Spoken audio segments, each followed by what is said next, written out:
May it please the court and members of the jury. We're almost at the end. You have heard all the testimony. You have seen all the evidence. The judge has instructed you on the law.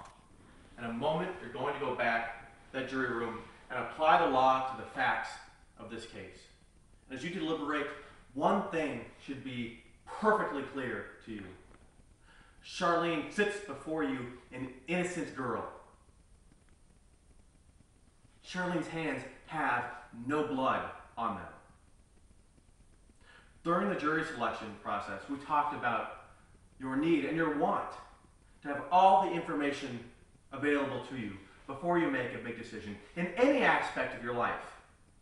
And you all stated that you're not afraid to ask questions to get that information when you're making a big decision. And there was my suggestion at the end of my opening statement that you continue to ask those questions. Hold the state accountable. Demand those answers.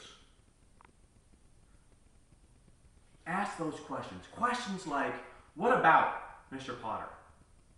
Yes, he testified that he saw the victim and Charlene driving towards the bonfire that night. But nobody testified that there was any interaction between Charlene and the victim once they got to the bonfire. What about the fact that both Charlene and Sarah, so they told the police they got home about 11 p.m. that night. And the medical examiner's report put the approximate time of death at around 11:30. And what about the fact that a vehicle matching Paula's was seen at a gas station near the bonfire between 11:45 and 12:15? Now, Paula says that her vehicle's at her grandmother's, a fact that would be fairly easy to prove, but the state didn't feel like we needed that information. And what about the fact that Tara Arnold didn't get home until about midnight that night? All reasonable questions, none of which we have the answer to. But the state feels like you don't need that.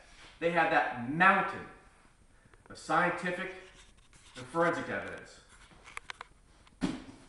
This box contains all that evidence.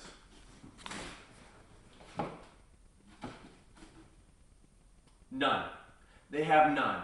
Not one hair, one fiber, one fingerprint, one molecule of DNA. Nothing points the finger to Charlene. Which isn't to say that that evidence isn't there. It just doesn't point to Charlene. There is that bloody towel found about a mile from the crime scene, soaked in the victim's blood. Hair from the victim found on it, and hair from an unknown individual. And when we say unknown, we know for certain that it's not Charlene's. And as the state wants to talk about the shock and the outrage the community felt over this crime, and rightfully so, it just doesn't seem that the shock and outrage quite translated to attention to detail on the part of the police. Because now, that bloody towel, those hairs, evidence that shows Charlene did not do this, have gone missing from the police evidence. Members of the jury, they're now taking things out of an empty box.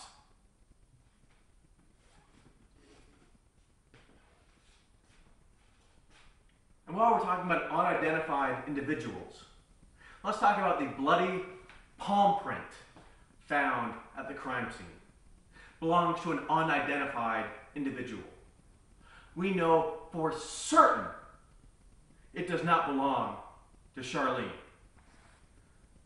Perhaps the state would just like to identify whose palm print that is. Maybe even have a conversation with them before they charge a young girl with murder.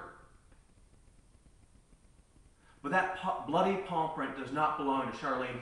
Her hands have no blood on them. And thank goodness for John.